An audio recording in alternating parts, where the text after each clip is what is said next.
Welcome back to the channel, everyone. Manny be investing in BI, and we've got a Paribus blog post here. They seem to bring these posts out just in time with what's going on in the real world. So let's take a look here. It is called a regulatory squeeze. Regulation through litigation. Many within the crypto space are seeking a catalyst for the next bull run. Keeping up with regulations will allow Paribus to adapt to the changing environment. Let's go ahead and check out the blog. A common narrative you hear in crypto is that regulatory clarity will cause institutional investors to flood into the space. It's often cited as the trigger for the next bull run. However, each time news of regulation hits the headlines, markets plummet. And last week's settlement between the SEC and Cardano was no exception. I don't actually believe that statement personally.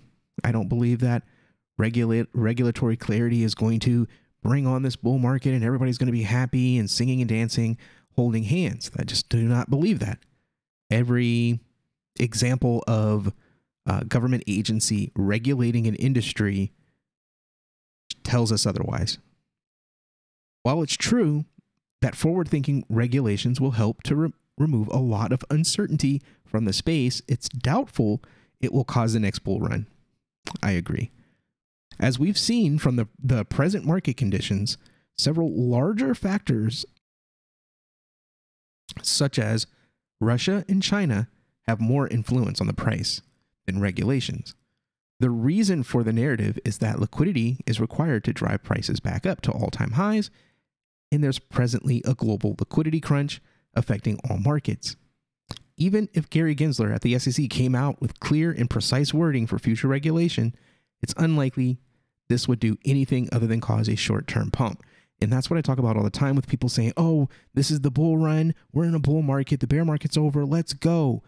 The United States, the Fed, our executive branch and our government is destroying the economy in America. People don't have money. And if people don't have money, then the businesses, the big banks, they're going to be less likely to spend what capital, if any capital they have, and able to, or in order to drive markets upward. I just don't see it happening. I really feel that we're going to be sideways up, sideways down, sideways up, sideways down for quite a while here. For reasons, the narrative is that, oh, we already read that part. On the other hand, each time the SEC files charges against anyone in crypto or reaches a settlement with them, this causes prices to tank. The reason for market dropping value on this news is that it's the worst kind of clarity. It's regulation through litigation. And you hear that term a lot if you pay attention to crypto on Twitter.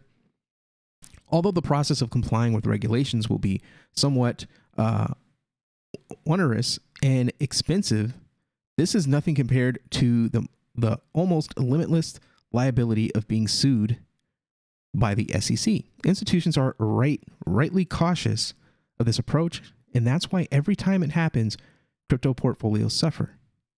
What's stopping the SEC and other regulators from providing clarity is that they are seeking to actively slow down the adoption of blockchain technology to give the regulated financial sector time to catch up. Government agencies are old institutions with ongoing relationships with the financial services sector, and they work together to try and stabilize markets. That's a cute way of saying they are gatekeepers that are used to the old way things are done, and that's how they make their money. And if this stuff takes off, then they're going to start from the finish line, or start from the starting point, just like everybody else. And they don't want that. They want to be ahead of the game. They want to place their bets ahead of time and then allow people to come in, which again is kind of illegal, but it's the government. They do what they want. Although this is often presented as a conspiracy between a cabal of global elites to try and prevent the public from benefiting from crypto. That's what we just said. The reality is that the global financial system is vulnerable to systemic shock and risks. The reason for stifling adoption is that the transition to a new monetary technology is fraught with danger. The current monetary system is fraught with danger. The good news is that there are signs that a growing number of politicians in the US are becoming frustrated with the time it's taking to develop clarity with crypto, while the SEC is choosing to use the threat of lawsuits to try and slow innovation in the sectors. It's instead causing more projects to move to other countries, which is bad for the United States because we have potentially a new market, a new way of doing business, a new industry that's forming, and America isn't going to be at the forefront of that. We are going to be behind. And as far as an example, look at locomotives and locomotive technology. We stuck with the locomotives, those big nasty oil burning engines, in the rest of the world went with light speed rails, things like that. Clarity is one factor, but the content of regulation is far more important. For instance, the European Parliament have been very clear about the direction they're headed with crypto legislation, but because this is so draconian, it's pushed many projects away from the region. The UK is starting to recognize the opportunity and present situation is giving them a gain, giving them to gain a valuable foothold in blockchain technology. They understand the UK needs to be more amenable to the needs of the projects than the EU and the US if it wants to attract them to its shores. Regulators and politicians are starting to understand that their traditional approach to controlling financial technology is no longer effective in such a globalized world. No matter how they seek to threaten or control the technology, it can be offshored in a matter of moments, at the flip of a switch, like Blade Pool said. This was shown in 2021 when China banned Bitcoin mining and all cryptocurrency trading. Bitcoin's hash rate plummeted along with the value of the token. Yet a few months later, its hash rate was even higher than before. The ban and prices had fully recovered. Some countries are beginning to realize that trying to ban crypto is not only ineffective, but also causes them to miss out on the opportunity to grow their own economies. Those that welcome crypto developers and look to the future are the ones that will benefit the most from the present indecision. If the current situation with regulation through litigation continues, it's highly likely that a major economy will step into the space this creates.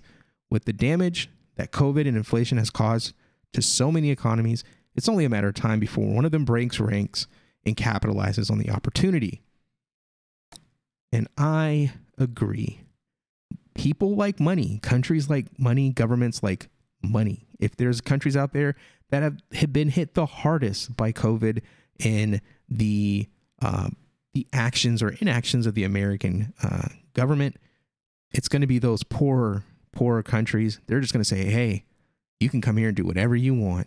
And then people will pour in America and the EU and England and Russia and China that will all cry as these small countries build themselves up with the economy from the crypto that all the other main or first world nations seem to believe is just going to be a fad, just like the internet.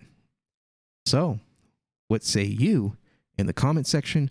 The regulatory squeeze. What do you think about all this? Go ahead and let me know what's up, what you think in the comment section, and make sure you hit that like, share this video, and subscribe. And I'll see you on the next one. Peace.